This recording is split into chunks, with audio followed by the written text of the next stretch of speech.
médias en ont beaucoup parlé cette semaine, les 30 ans de la chaîne de radio Couleur 3. Les 30 ans de la radio Couleur 3, un événement doublement déprimant. D'une part parce que les joyeux trentenaires qui l'écoutaient à l'époque sont déjà de joyeux retraités. D'autre part parce que même si le temps passe à la vitesse d'un éclair à l'échelle d'une vie, rien ne change vraiment à l'échelle du monde. Par exemple, il y a pile 30 ans, fin février 1982, à Fès, Al-Assad brisait l'insurrection naissante dans la ville d'Hama. Et aujourd'hui, c'est son fils, le président syrien Bachar al-Assad, qui fait exactement la même chose dans la ville de Homs, qui revit donc le cauchemar d'Hama 30 ans plus tôt. Autre exemple, en 1982, Ariel Sharon dort profondément pendant que ses alliés chrétiens massacrent un millier de civils dans les camps palestiniens de Sabra et Shatila. 30 ans plus tard, Ariel Sharon dort toujours aussi profondément pendant que ça massacre des Palestiniens. Non, non, rien n'a changé, tout a continué.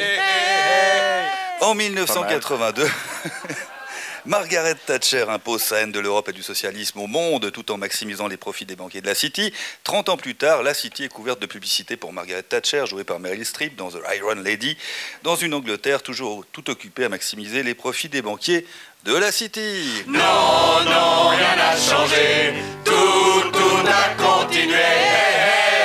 En 1982, la guerre Iran-Irak s'apprêtait à faire quelques centaines de milliers de morts. En 2012, des attentats quasi quotidiens tuent encore dans cet Irak qui fait quand même la une des infos depuis 360 mois en alternance avec l'Iran. Non, non, rien n'a changé, tout a continué. En 1982, la France endettée connaît son premier plan de rigueur. Au mois de juin, les prix et les salaires sont bloqués jusqu'au 31 octobre, après que la France a obtenu un crédit de 28 milliards des banques internationales. 30 ans plus tard, les plans de rigueur sont déjà sur les bureaux des futurs ministres.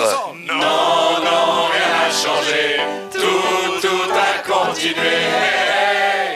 En 1982, Michel Drucker présente la première émission de Champs-Élysées. 30 ans plus tard, Michel Drucker présente toujours Champs-Élysées. Non, non, rien n'a changé, tout a continué.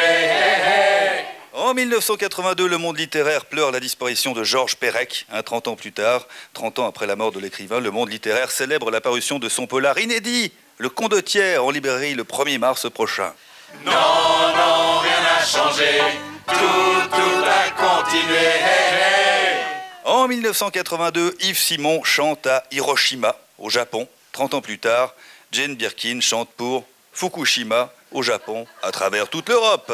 Non, non, rien n'a changé, tout a continué. Heureusement quand même, maigre consolation, les Puppies ont définitivement fini de nous les briser avec leur chanson à la con.